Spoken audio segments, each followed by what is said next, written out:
अब हम लोग पढ़ने वाले हैं ब्रॉडर मीनिंग्स ऑफ डेमोक्रेसी।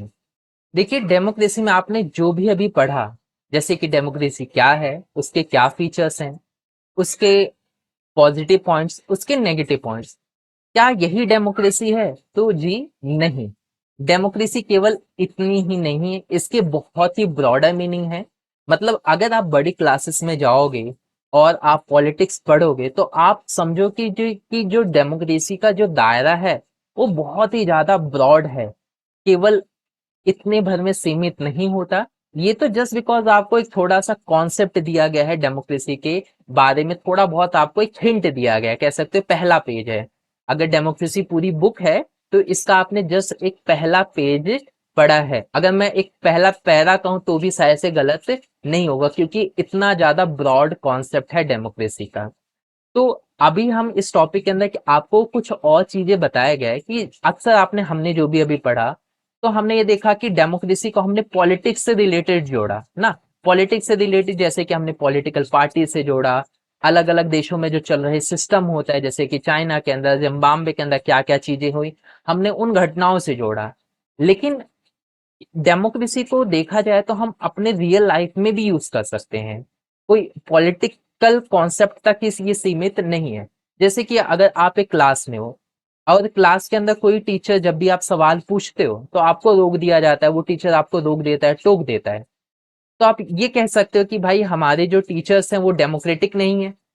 या आप ये कह सकते हो क्यों? क्योंकि आपके जो टीचर्स हैं वो आपको बोलने का अधिकार नहीं दे रहे हैं, आपको वो राइट नहीं दे रहे हैं कि आप अपने क्वेश्चंस उनसे पूछ सको, आप अपने उनसे डाउट पूछ सको।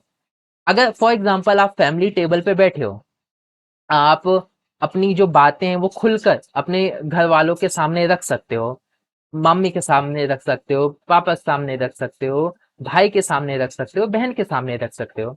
तो आप यूं भी कह सकते हो कि मेरी जो फैमिली हो एक डेमोक्रेटिक फैमिली है।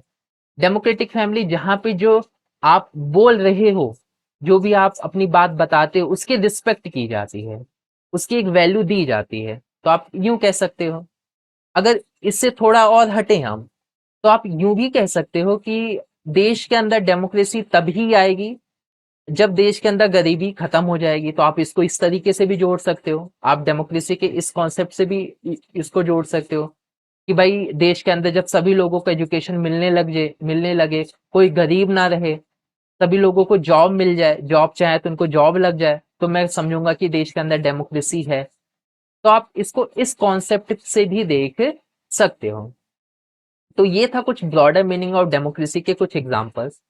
यहाँ पे ये बात ध्यान रखनी है कि जो डेमोक्रेसी है, जो भी आपने पढ़ा डेमोक्रेसी के बारे में, फीचर्स जो भी आपने पढ़ा वो बहुत ही लिमिटेड फीचर्स हैं। ये ऐसी चीज है कि कभी खत्म होगी ही नहीं। क्लियर? कि आज फॉर एग्जांपल एक यूं एग्जांपल से समझो कि जैसे पहले महिलाओं को वोटिंग का राइट नहीं दिया जाता था, अब वोटिंग का राइट मिला, तो क्या उनकी जो डिमांड्स है वो खत्म हुई? नहीं। उन अब वो और अधिकारों की मांग कर रहे हैं ना। अगर हम लोगों की बात करें तो फॉर एग्जांपल पहले हमें उतनी फ्रीडम नहीं हुआ करती थी। जो अगर मिडिल क्लास है जो पुअर लोग हैं उनको फ्रीडम नहीं मिलती थी। अब उनको वो फ्रीडम और दी जा रही है, तो क्या हमारे बस खत्म हो गया? अब नहीं। अब तो हमारी वो चीजें भले खत्म हो गई, लेकिन हमारे अब आगे के सामने और चुनौती आई है। अब हम चाहते हैं जो हमें बोलने का फ्रीडम दिया गया है वो थोड़ा और दिया जाए। क्लियर? तो कहने का मतलब कभी चीजें खत्म नहीं होती, बस चैलेंज पहला कंप्लीट हो जाता है और फिर जैसे ही चैलेंज कंप्लीट होता है एक नया चैलेंज हमारे सामने मुंह बाय खड़ा रहता है। वो हम वो चीजें चाहिए कि भाई अब हमारे देश के अंदर ये चीजें हो जाए। गरीबी खत्म हो जाएगी तो हमें जॉब चाहिए, जॉब खत्म हो जाएगी तो हमें कुछ और चाहिए, पूरा हो गया तो कुछ और चाहिए। तो ये चीजें कभी खत्म नहीं होगी, ये एंडलेस चीजें हैं।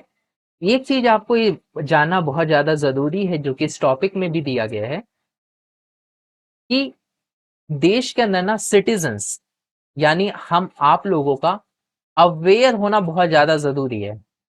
यानी जो रूलर हो वो तो अच्छे होने ही चाहिए, पर जो देश के जो सिटीजन है, जो नागरिक हैं, उनका भी अच्छा होना बहुत ज्यादा जरूरी है।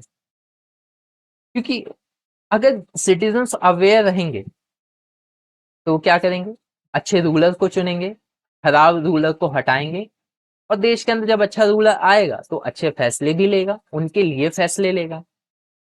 केवल ये तक सीमित ना रहो कि इलेक्शंस हो गया काम खत्म हमारा, नहीं, इलेक्शंस के बाद पे भी रूलर पे नजर रखो कि वो आपके लिए काम किया है कि उसने काम नहीं किया, कुछ गड़बड़ी तो नहीं की उसने।